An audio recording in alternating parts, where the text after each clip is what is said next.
Oh, pison. Pison. Aray. Hala ka.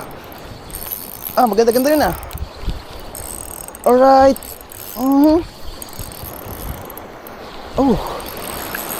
Laki-laki. Yun oh.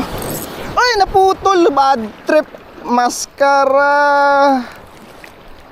Ay, syawada. Ito, naputulan na naman tayo, ano. Isa na naman yung micro jig natin. Maganda pa naman sana nun. Tama nga yung sabi ng isang nag-comment. Di ako marunong mag-handle nung malaking isda na yung paikot-ikutin siya muna. Sayang. Yun na pa naman yung last ko na micro jig na 10 grams. Aray, nakaapak ako ng talim. Ayun. So, what to do?